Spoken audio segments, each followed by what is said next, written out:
Welcome everyone to tonight's hearing to review the 2019 capital improvement budget for the City of Columbus. My goal as finance chair is to make these investments open and accessible. These projects are some of the most direct ways that we make investments in our neighborhoods. That's why we're here tonight at Fedderson Recreation Center to discuss projects primarily in the north part of the city. It's important to clarify the difference between capital budgets and operating budgets so that we're all speaking the same language. Capital budgets are investments in physical infrastructure, including vehicles, sidewalks, roads, even underground infrastructure. And the operating budget, which we already passed earlier this year, is the annual budget that makes investments in our ongoing operations. 70% of that is for staffing. The goal tonight is not only to provide information on the proposed capital budget, but also to receive your feedback on neighborhood priorities. There will be an opportunity to provide public testimony. There are blue sheets in the back, speaker slips. Please fill those out if you'd like to speak. Each speaker is limited to 3 minutes. And then at the end of the meeting tonight, I will remind you again, but when we leave here, this is not the end of these conversations. We look forward to working with you to continue highlighting neighborhood priorities on an ongoing basis. We welcome feedback from residents to our offices at City Council and also to the departments directly. The 2019 capital improvements budget is $940 million. That includes $30 million for street reconstruction and repaving citywide, $10 million for different affordable housing priorities. And please note, nearly 60% of the capital budget is to pay for water and sewer infrastructure. You'll hear in detail more about those broad numbers I quoted, but there is a significant amount of money that goes towards things that are below ground that we can't see, but that water and sewer really directly affect our quality of life on an everyday basis. So we will have presentations from each department and give council members the opportunity to ask questions if they have them. And then at the end of those presentations, we will accept public testimony. We will start with Deputy Director of the Department of Finance and Management, Dan Giangardella. Thank you, President Pro Tem Brown, members of council, and the neighborhood. Thank you for allowing us to come in to speak to you this evening about the capital budget and the capital plan. And this is obviously the second of our 4 meetings. And I just want to thank the staff here at Fedderson for allowing us to be here. I want to thank my colleagues to my right, to your left, who help us to coordinate this capital budget and this capital plan and all the work that they do to bring this together. And the voters of Columbus, obviously you all for supporting us. Just a little over a week ago, there was a bond package, $1 billion bond package passed, and that along with the bond package in 2016, that allows us to go out and do a lot of these projects, in fact, most of them. That bond package, by approving that, the voters give us approval to issue debt to do these projects. And we seek voter-backed approval because it saves us tens of millions of dollars in interest payments over the life of these bonds. So that is a very good thing for the city, and we appreciate the fact that the residents have supported us, the voters have supported us in that. Probably also maybe a little shout out, and I always try to do this to the policymakers of 60 years ago, because they came up with this very creative idea in how the city would structure its debt. We take 25% of all the income tax dollars that we receive, and they go into a separate fund, a debt fund, if you will. Sometimes it's called the set aside or the SIT, but essentially 25% of the income tax goes in that fund, and that is what we use to pay off the debt for all the bonds that we issue. That is a little bit unique in Columbus, and it enables us to do a lot of these wonderful projects. And of course, as Councilmember Brown alluded to, the other part of that debt, of course, is largely about 60% of it for this particular budget, utilities, water, sewer lines, et cetera, power. That is paid through user fees. We're in a very good financial position. We typically have AAA bond ratings for all the major rating agencies, but your support in those bond packages is key to our success, and we appreciate that. We also work with the Auditor's Office very closely, and I want to thank the Auditor, Megan Kilgore, for her support and for helping us to coordinate these capital budgets and eventually a bond sale. Tonight, we are talking about the capital budget. We will eventually have a bond sale. That gives us the cash to be able to actually go do these projects. So that's the actual, the cash we receive from the issuance of that bond debt, and that typically occurs later in the year after the adoption of the capital budget. This budget we're talking about tonight supports the mayor's priorities of neighborhoods. You've heard it's $940 million. A good portion of that, obviously, is not only new funding, but also for underground utilities.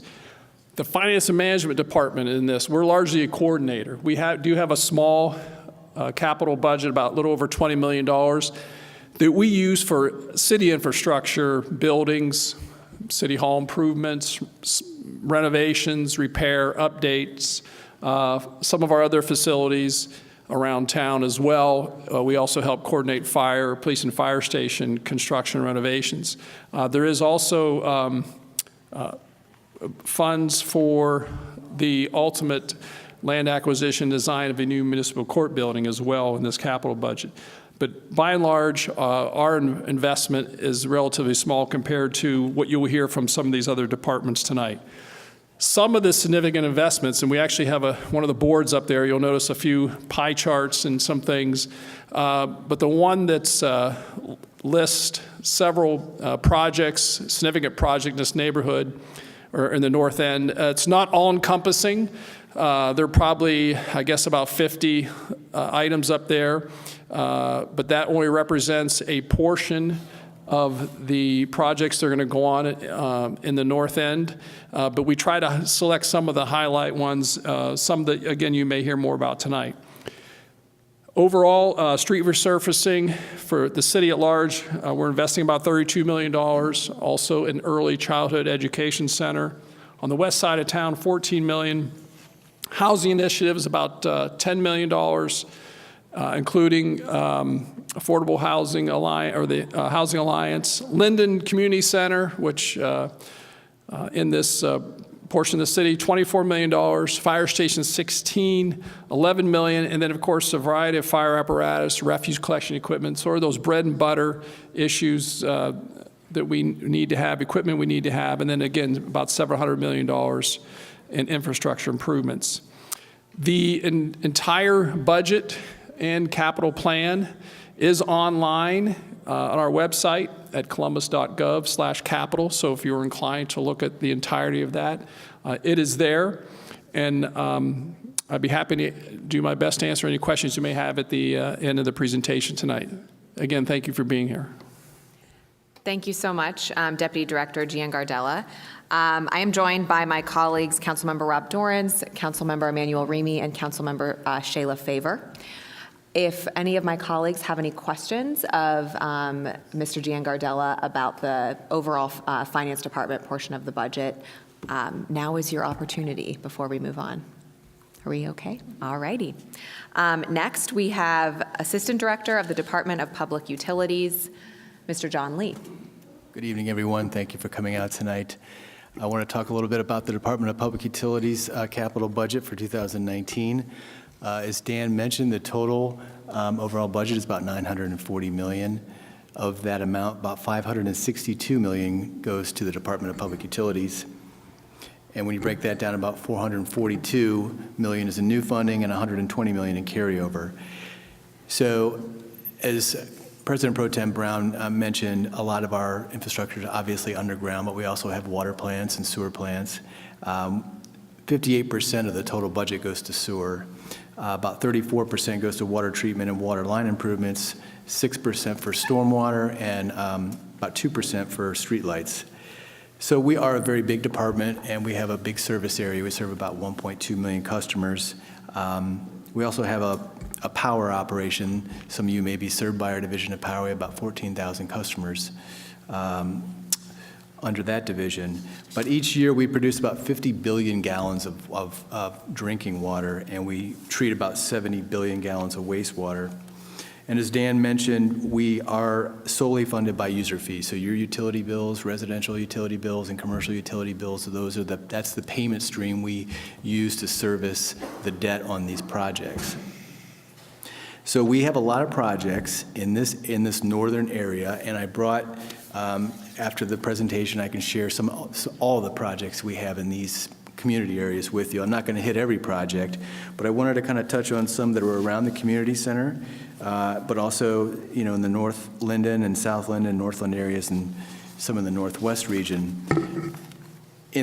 Overall, in this general northern area, we have $125 million planned for 2019. Some of those dollars will be spent in 2020. The majority of them are design, engineering projects, and construction. We'll see some construction this year, but we'll also be under design with those dollars. In North Linden, particularly this area, we have $34 million planned. And we have 2 street lighting projects, one along Cleveland Avenue and Innes Road. We've got a large Linden neighborhood stormwater project going on. That's planned for construction in September and October. That's going to help mitigate some flooding and some ditch concerns with standing water. We have a lot of water line projects. You're going to see some construction going on here on several streets. Oakland Park will actually be in construction later this year. There's a water line job along Oakland Park and some of the surrounding streets.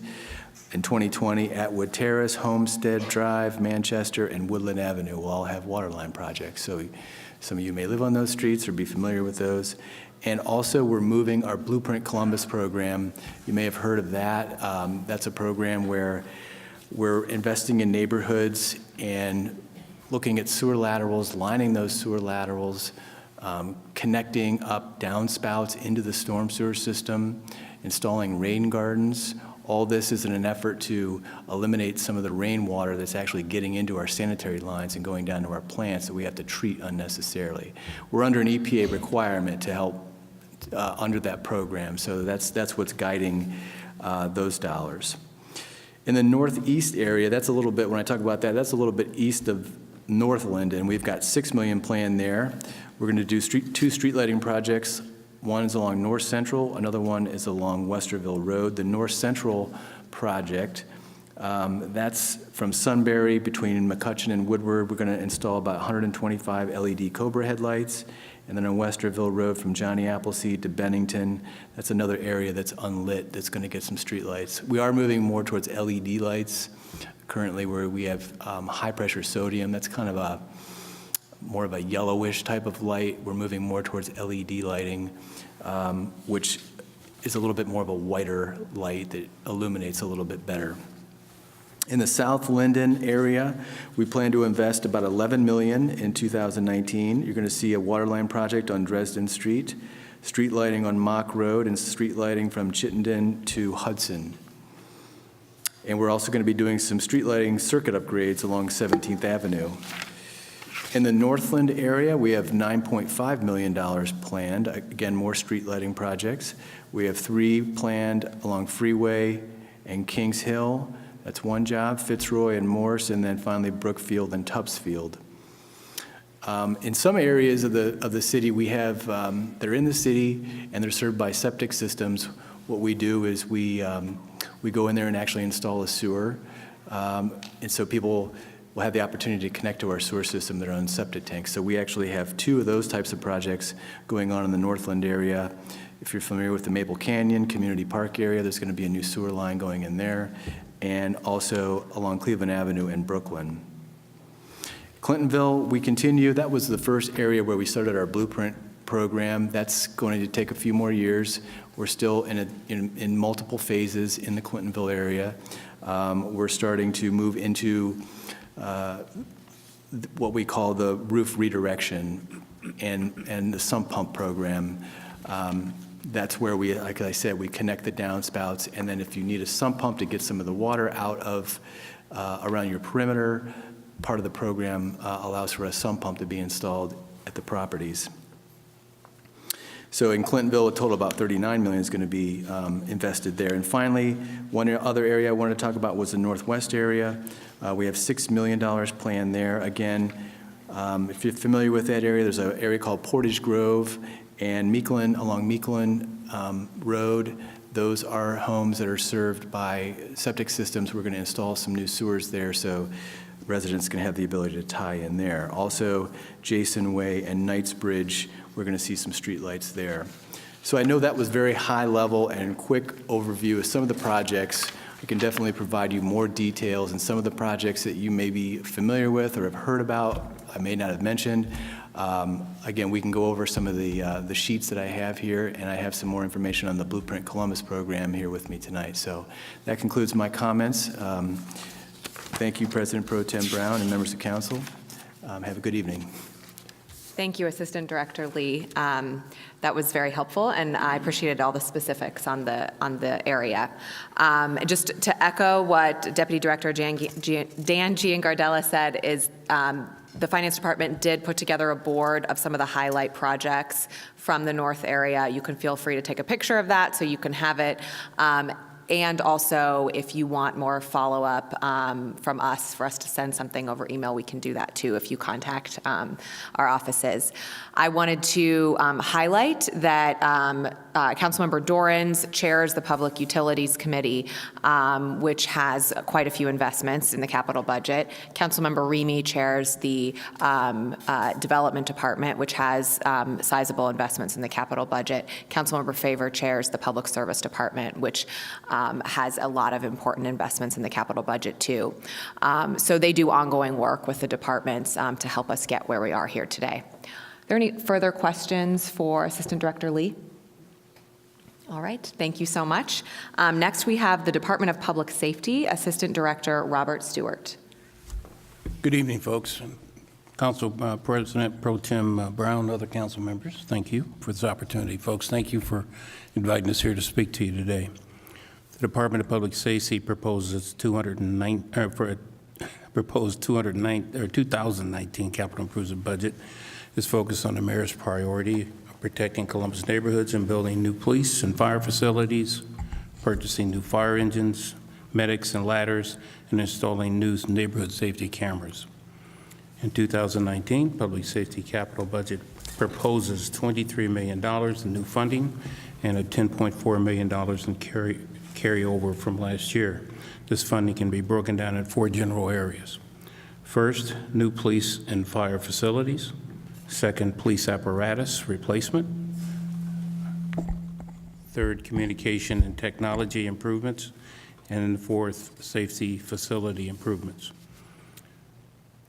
Fire station and police facilities, $11 million in new funding was set aside to purchase to build a new Fire Station 16 here in the Linden area. The city's first Fire Station 16 currently is located on East Weber Road and has long since outlived its effective usefulness. It was new changes in fire and fire codes and the equipment that is currently used, modern equipment for fire trucks and medics. It's different with that. With those changes, it's difficult to get these larger vehicles inside that facility. So it has reached and is reaching the end of its usefulness for the fire division. The new site has been identified and land has been purchased at 1465 Oakland Park Avenue, and it is of adequate size to accommodate construction for a modern fire EMS facility to serve North Linden area. $3 million in carryover funds were set aside in this budget to start a combined real-time crime center for police and a substation replacements for police substations 8 and 16.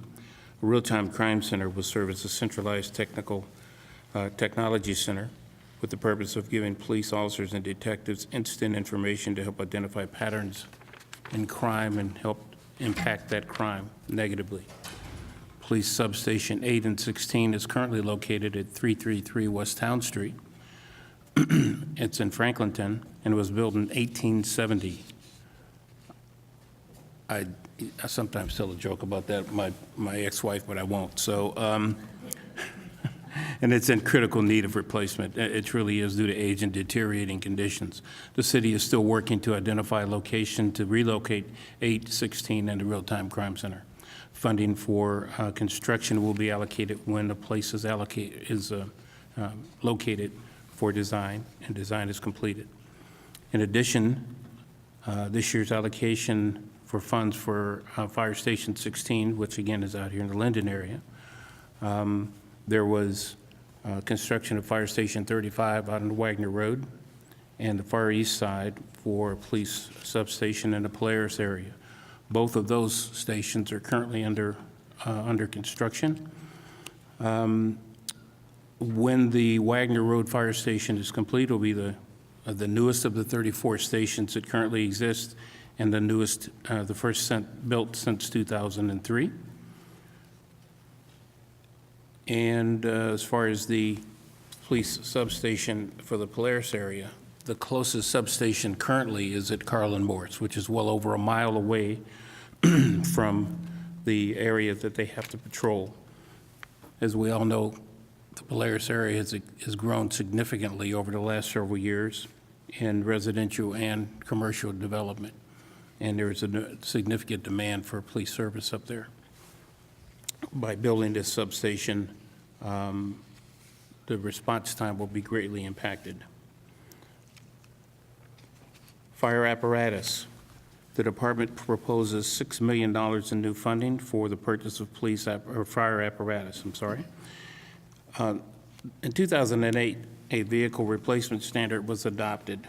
This standard was designed to bring all frontline fire vehicles up to a certain level.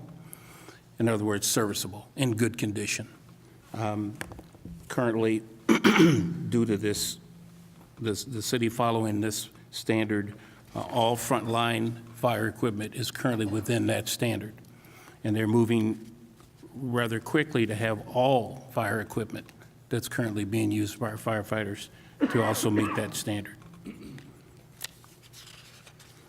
With the $6 million that's been allocated, the Public Safety Department is planning on purchasing 8 new medic vehicles, 1 engine, and 1 tiller. A tiller is the old hook and ladder, the real long one with the guy driving at the end. Police and fire facility renovations. The capital budget proposes $3 million for police and fire renovations. While there have been a number of improvements for police and fire over the last several years, there still exists a significant need to service and repair significant upgrades for the existing facilities, police substations and fire stations. Parking lot resurfacing, replacement of generators, windows, repairing roofs and general facilities, and general improvements. Just like police cars and some fire vehicles, these facilities are in constant use. There's somebody there in and out 24 hours. So things do have a tendency to wear down. Excuse me. Communication and technology improvements. The capital budget proposes $1.2 million to upgrade the existing CAD system. That's computer-aided dispatch. That's $500 is allocated for the annual replacement of police and fire radios. The police department currently has 1,846 radios. The fire department currently has 793. At any given time, when these vehicles, this equipment reaches the end of its warranty period, they are being replaced, specifically because we have to make sure that this equipment is useful and can be used at any given point in time. Some of you may have heard of the Neighborhood Safety Camera Program. $500,000 has been allocated to continue this program. This is the program where we install cameras in various various locations across the city and in neighborhoods that are constantly recording. It's what we call an ever-present eye. It's constantly recording vehicles, movement in certain locations. It's a force multiplier for the police department. So even though the police may not be there at a certain location, you'll see these white boxes on poles across the city, and they're constantly recording. It started back in 2011 with the director, Dan G. When I first started, it was I helped him to get this thing started, but it's been extremely useful for the Division of Police.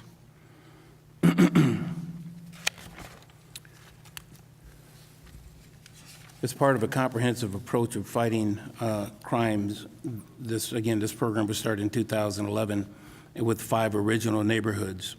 We're looking to expand this program to Far East Side, the Hilltop, Cleveland Avenue area, and other areas as the need arises. Finally, $1 million in carryover funds for the design and construction of a driving track for the Division of Police. The division is in need of a track which recruits and current officers can use to train on. We currently don't have that. We've been literally borrowing large parking lots and some other commercial tracks in order to train our recruits twice a year. This is an important deal. As you may have noticed as you travel around the city, you see fewer and fewer police cars and more SUVs. Driving these things, operating these things, maneuvering these things are much different than operating regular vehicles. So particularly the new officers have to be trained on, on how to operate these new vehicles. That pretty much wraps up my report. If there's any questions, I'd be more than happy to answer them. And once again, thank you, President Pro Tem. Any questions, I'll be ready for. Thank you so much, Mr. Stewart. Are there any questions from my colleagues? Councilmember Faber.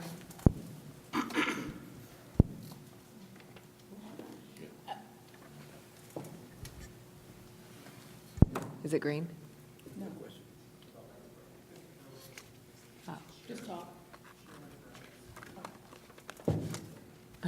I'm loud enough for everybody to hear me anyway, so it doesn't matter. Just a clarification, Director. So the communications improvement, they're for specific, well, actually, can you just clarify what the communications improvement would be? So we're overhauling old equipment that is getting ready to run out of warranty, but is there a plan to do a overall haul of our equipment for the force? Thank you. Sorry.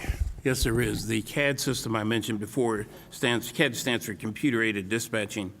This system is used for the primary dispatching for police and fire across the city. We've had it for a while, and it needs to be upgraded. We're looking for a system that is more robust and can handle the current technology upgrades without literally having to shut it down and rebuild it. There's been a significant amount of problems with trying to keep this thing up and running, but what they're doing is they're looking for a new system to bring online so that these types of things won't cause a problem in the future. So and that's on top of replacing the walkie-talkies that the officers carry. Anything else? No. Okay, thank you. Next, we have the Deputy Director of the Department of Development, Mr. Rory McGinnis. President Pro Tem Brown, members of council, and members of the community, the Department of Development uses capital funding to support our mission and programs by leveraging private investment to create jobs and grow neighborhoods. Projects funded through our capital improvements budget, or CIB, include developing affordable housing within our neighborhoods, public-private partnerships to encourage commercial growth, demolition of vacant and abandoned housing, residential renovation and preservation, and construction of major roadway infrastructure that supports development projects. Our 2019 CIB request is $32 million. This includes $12.6 million for community development initiatives and $19.3 million for infrastructure improvements that support community and economic development projects. Let me begin with our new affordable housing initiative. Last week, voters approved the neighborhood development voted bond issue, authorizing up to $50 million for affordable housing and neighborhood initiatives. Building on the voters' approval, the city, the Mid-Ohio Regional Planning Commission, and other partners are coordinating a regional housing plan. We are taking a comprehensive look at all of the money available for affordable housing so that the city's funds can be invested where they will have the most impact. This regional investment strategy builds on the work of the Affordable Housing Alliance. I know that Steve Gladman is here, who's a member of the Alliance. We have Franklin County's Poverty and Economic Development work, and the Building Industry Association of Central Ohio Needs Assessment, and the city's 2008 incentive study to develop investment and policy recommendations supporting mixed-income neighborhoods. The goal is to foster a housing market where every household with a full-time wage earner can obtain housing in the private market and to effectively supplement the market where we cannot achieve that goal. The regional housing plan is anticipated to have draft recommendations by the end of this year and would greatly welcome all the support that we can have from the community to be engaged in that process. During 2019, we're also looking to invest $12.6 million in community development initiatives, with $10.1 million to be used for affordable housing programming. These programs include $5.6 million for the Housing Alliance to leverage funding for programs and projects addressing affordable housing. That includes the recently announced $1.6 million for the Carol Stewart Village that's supporting transitional aged youth. $2 million for housing preservation to increase the local supply of decent, safe, and sanitary housing and decrease the number of vacant properties in our neighborhoods. There's also $550,000 to support our vacant and abandoned properties efforts. These funds will be used in partnership with COSIC, which is our partner with the county on vacant and abandoned properties, for court-ordered demolition of structures, including environmental and asbestos testing and abatement, demolition, post-demolition lot restoration, and similar services as part of the Vacant and Abandoned Properties Initiative. Additionally, this capital budget will support projects involving the Salvation Army, YWCA, Poindexter Village, and repairs to our emergency shelters and emergency demolitions across the city. For our economic development and job creation initiatives, we are proposing $15.9 million for our public-private partnership program. This program is a cross-departmental program designed to fund, manage, and coordinate infrastructure improvements supporting job creation and leveraging private investment. The funds provide gap funding assistance for commercial and residential projects, and these investments will be made across the city.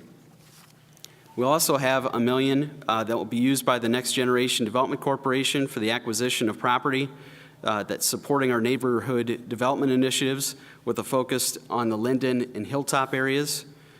In addition, development coordinates the city's urban infrastructure recovery and neighborhood commercial revitalization funding.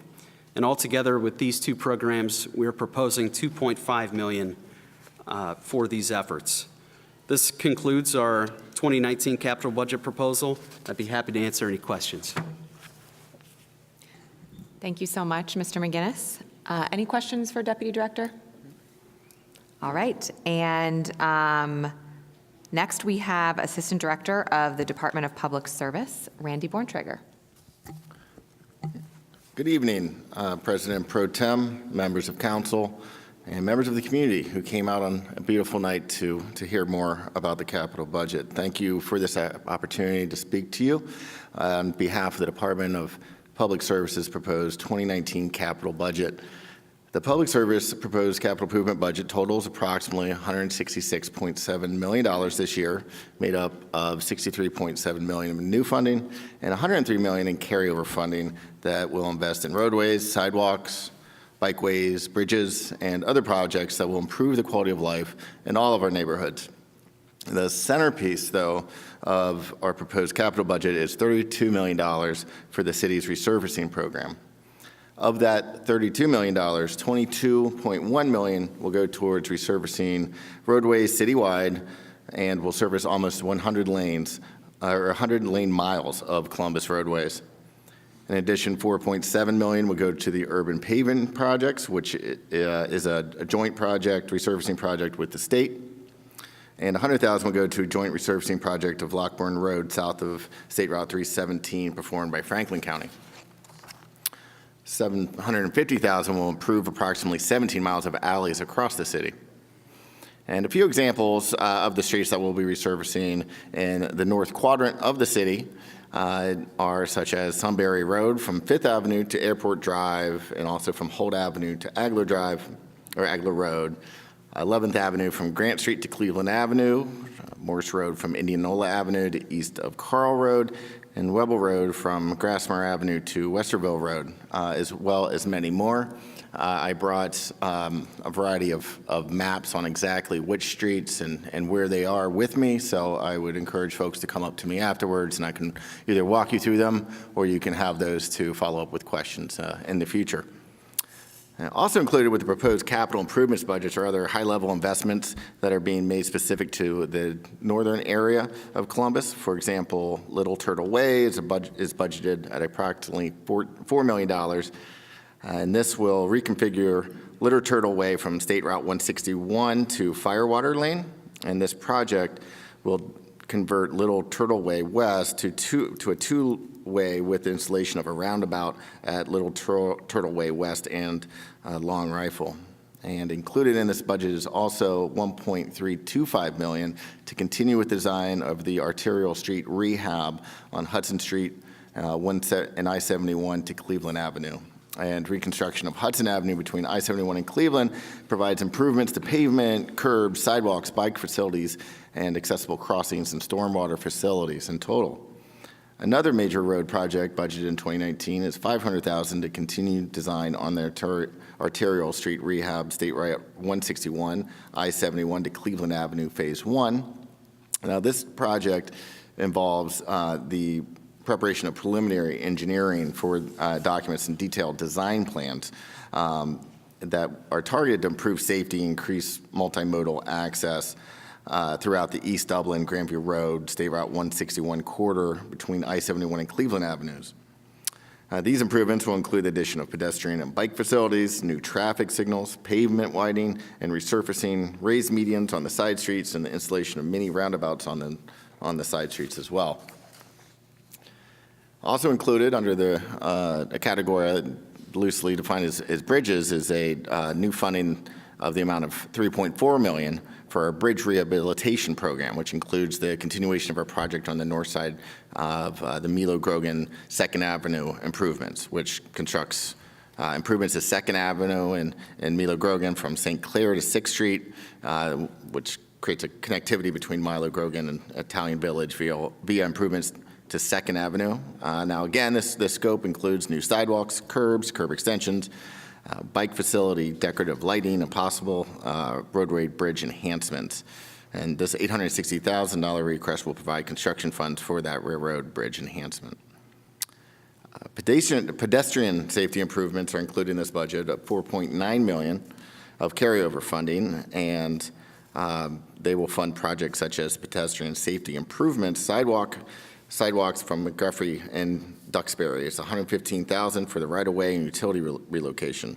This project scope consists of sidewalk installation along both sides of Duxbury from Lexington Avenue to Hamilton Avenue, where there are gaps existing on the sidewalks on both sides of McGuffrey Road from Duxbury. Installation of the sidewalk will also include replacement of drive aprons where necessary, installation of upgrading of non-compliant curb ramps into ADA-compliant curb ramps at the public intersections. We also included in this budget $2.7 million for the bikeway development projects. Some of these are the $95,000 for right-of-way associated with the bikeway development, Morse Road at the Alum Creek Trail project. This project consists of construction of a shared use path connection between the south side of Morse Road and the Alum Creek Trail. These connections point will accommodate right-in, right-out access to the on-street bike lanes from the trail connect paths. And finally, the Department of Public Service and our Refuse Division continues to aggressively pursue those who illegally dump refuse in our neighborhoods. This budget will allow the purchase of a Madvac litter collection trailer and a skid steer to assist in collection of illegally dumped materials. And that Madvac litter collection is a dumpster type thing that community groups will be allowed to use and to help their own communities when not needed by the city. The Refuge Division has collected over 2,150 tons of illegally dumped materials this year alone, including 703 tons in the north side.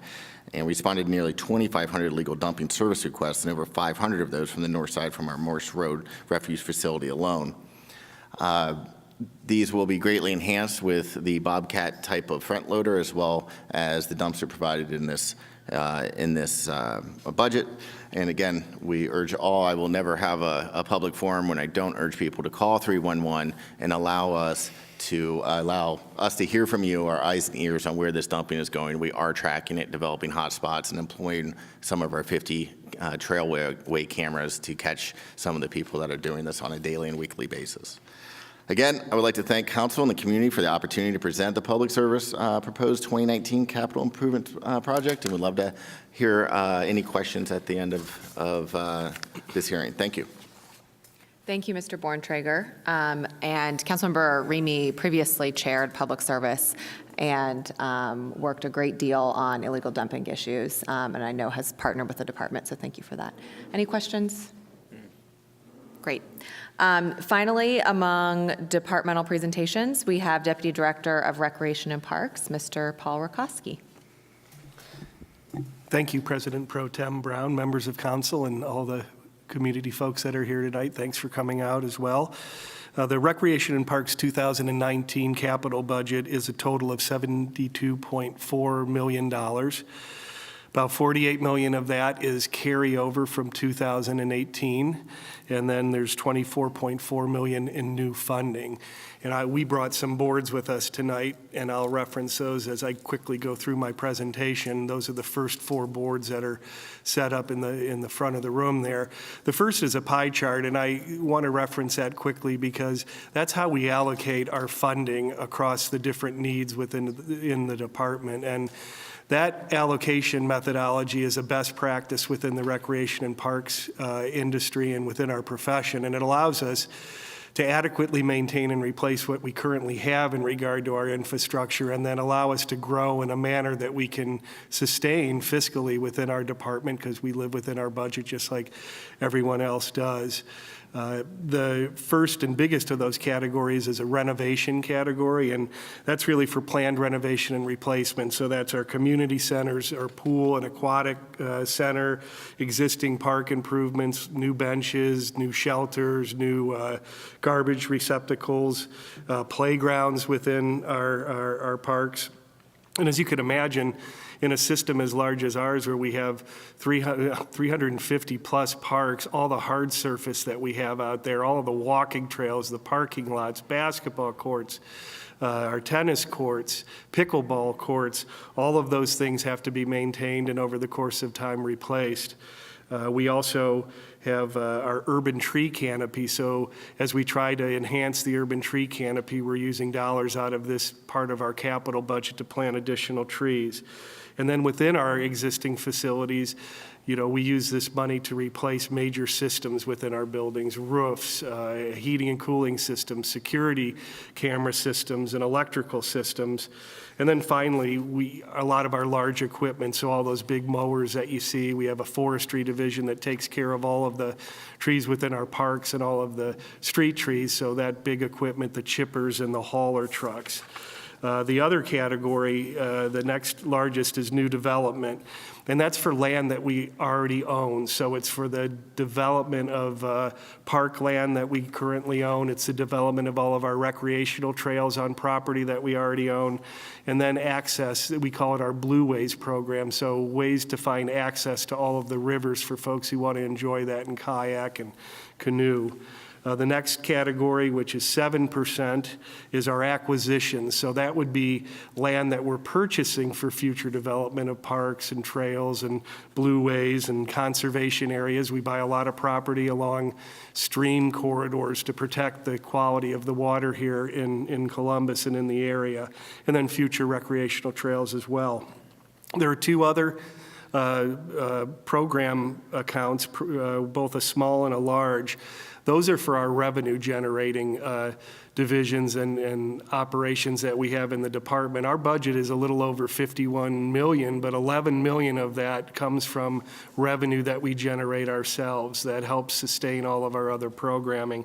So improvements at our golf courses, our large sports complexes, and our rental facilities, all of those are funded out of these two, and it's just the difference is just the size of the project. That's why we have a small and a large. And then two smaller categories. One is emergency replacement. It's not unlike everyone who owns a house. There's always things that come up within our facilities or within our infrastructure that break down over the course of the year that we didn't plan to replace, but that we need to in order to ensure that we can continue to serve the citizens and provide our programming.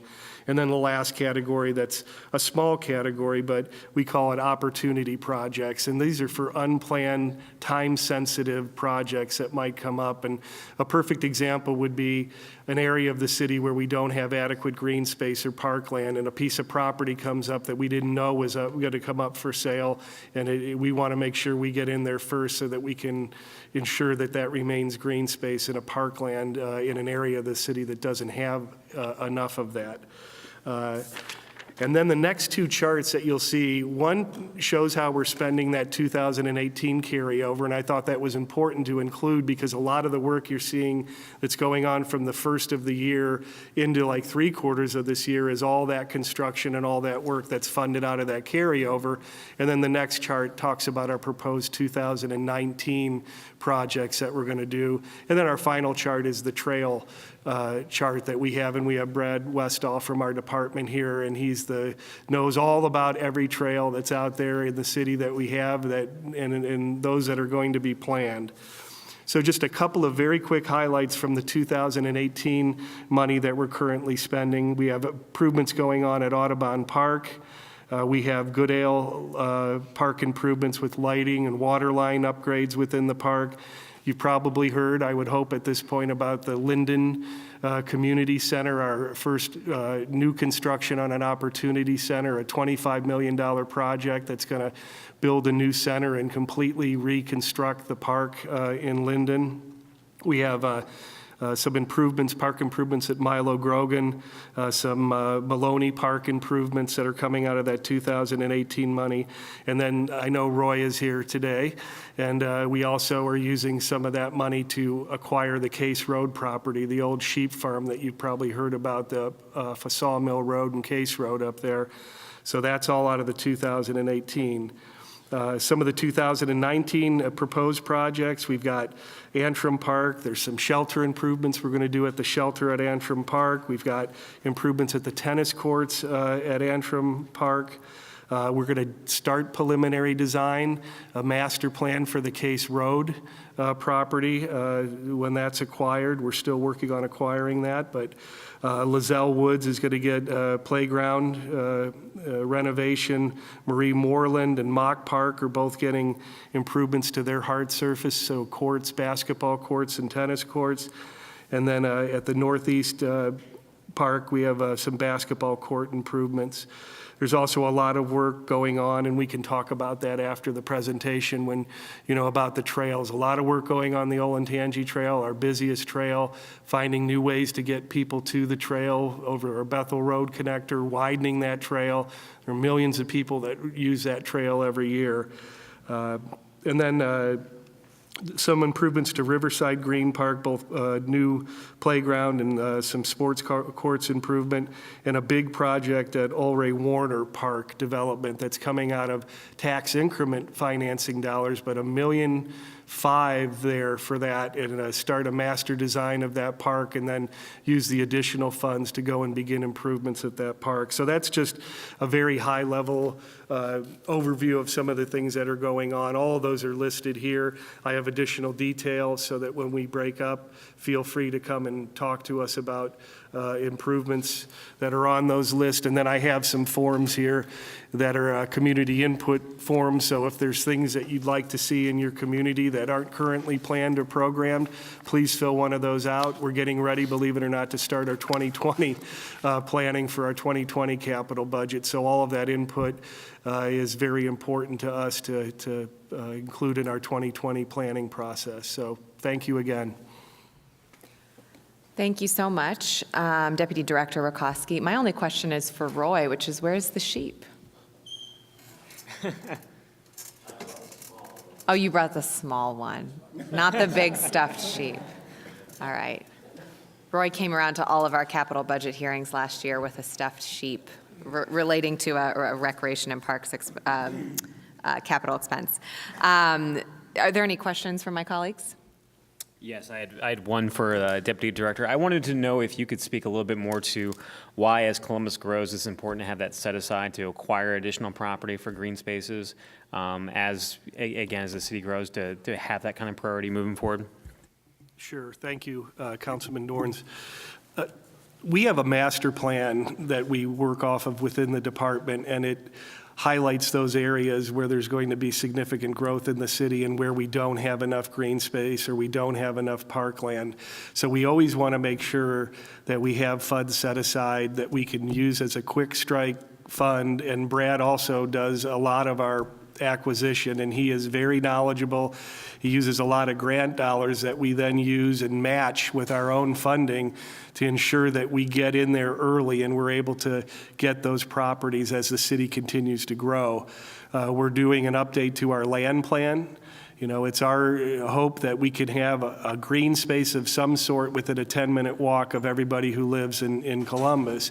And that's our aspiration, and that's what we're going to try and get to. So those dollars are what allow us to get to try to reach that goal. And I think we're about 59% of the way there, and we're going to keep working until we get to 100%. Thank you for those comments. It just underscores why it's so important as a city like Columbus that's growing to be thoughtful about how to preserve those green spaces even while we're undergoing that growth. So thank you for being proactive with the department and making that happen. Thank you, Council Member. Thank you so much to the department staff for your presentations. And we did not get any speaker slips. We know that a couple of you didn't want to ask your question on the microphone and therefore have talked specifically with our staff for follow-up, and that's fine too. Before we close the hearing, I did want to give the opportunity for open mic if anyone has a clarifying question they'd like to ask the departments since they've presented. Anyone? Okay. Oh, yes. We need, do you want to ask it on the mic or? You can just do it in person. Well, for the television, yeah, for CTV.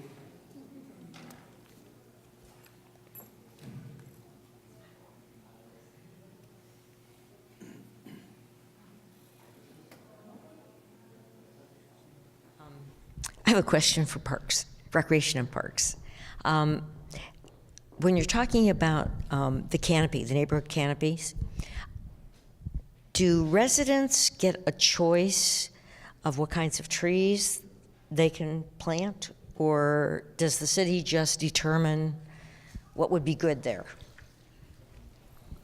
The city has actually a tree commission that is a group of folks that are arborists and experts in regard to urban tree canopy. And we also have a lot of experts within our forestry division. So what we try to do is pick species of trees that are the right trees to put in the right space. As you know, when folks that have trees in their neighborhood, you've seen the humping of sidewalks that can occur because of trees that are planted. That's because probably the wrong kind of tree was planted at some point in time. So we use the tree commission and we also use our own internal expertise, but we're always welcome to take input from the citizens too as the type of trees. I mean, obviously, you know, we've spent a lot of the time over the last 7 years probably getting rid of the dead, emerald ash, the ash trees that were killed by the emerald ash borer. So we want to be very careful about the types of trees that we plant, that they're in the right place or the right type of tree, because we've run into, you plant a tree that's the wrong tree, it ends up getting into the power lines, and then it has to be hacked and whacked, and it doesn't look as beautiful as it did before all of that happened. So that's kind of the methodology we use, but we're always open for, input. So if I use 311, there will be follow-up if I asked for a tree, or if my neighbors do, then there's follow-up after that? Absolutely. That's okay, the great. best way to go about doing it. In fact, our 911 or our 311 calls go right to our forestry division. So they're the first, that's what many of our calls are about with 311, so they go right to the forestry division. Well, I live on a street in Clintonville which has a lot of canopy down close to High Street, but not so much up towards Indianola. So that's why I was interested, actually. Great. Thank you. If you want to come and fill this out afterwards, Sure. or I'll bring it over to you, and then we can. Does somebody want to retrieve this from me? Because stick it in here? I think I can do this. Thank you.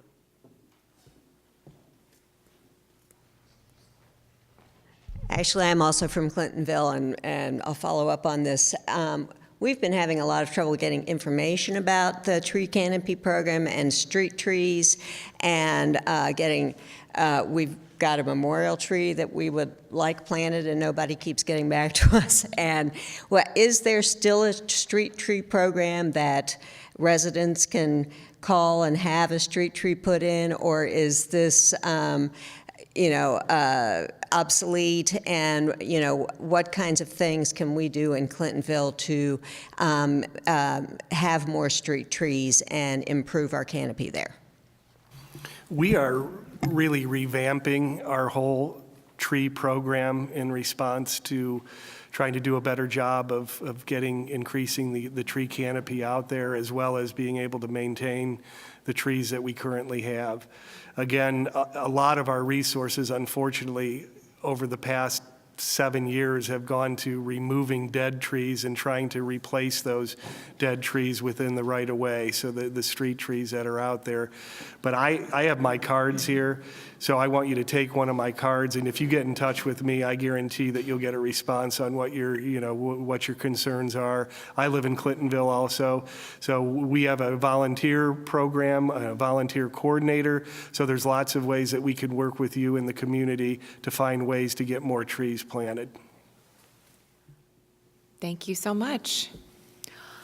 All right, well, thank you to my colleagues, council members Dorans, Remy, and Favor, for being here with us today. A couple final details to go over, and then some more thank yous. So we had the first reading of the capital budget this past Monday on May 13th. We have targeted second reading, hopeful final passage for June 3rd, and we tabled it for those weeks in order to have these public hearings. This is the second of 4 public hearings. They're in different places throughout the city so that you can hear these kind of area-specific numbers that the directors were going through. But if you'd like to come back to an additional hearing, they are on Tuesday, and the final Tuesday and Thursday of this month. I think that's the 26th and the 28th. 28th and 30th, thank you. And you're welcome to another area of town, do not worry. So if you have more questions, you can always come back. You can always email us on council or call us at council or the departments. I also want to thank the Recreation and Parks Department for hosting all of our hearings. All 4 of our hearings each is at one of our great rec centers. The Fedderson Center Manager is Tommy Brown. Thank you. Thank you, Deputy Director Rakowski, for hosting, and I see Brad Westall and Craig Murphy here. So thank you very much, the Recreation and Parks staff. I'd like to thank CTV staff, Alex Brown, Josie Smith, and Alex Smith for your hard work in pulling these hearings off, getting all of this equipment out of City Hall and to each of these rec centers about town. Thank you to CPD Officer McCaig for being here with us tonight. Thank you. I'd like to thank Mayor Ginther and Auditor Kilgore for the integral part they play in getting the budget to this point. The Finance and Management Department carries the lion's share of the burden in putting together the budget. So not just Deputy Director Dan Giangardella to my right, but also Director Joe Lombardi, Rob Newman, and Kyle Sieverhart. Thank you. From the City Council, I'd like to thank Matt Erickson with LRO, Aaron Gibbons, Sandra Lopez, and the rest of City Council's community engagement team, and also my staff, Kelsey Ellingson and James Carmine. There are a lot of people that it takes to get this to where we are. So thank you again, everyone, for coming out to tonight's hearing. We look forward to ongoing conversation, and have a great rest of your beautiful sunny night.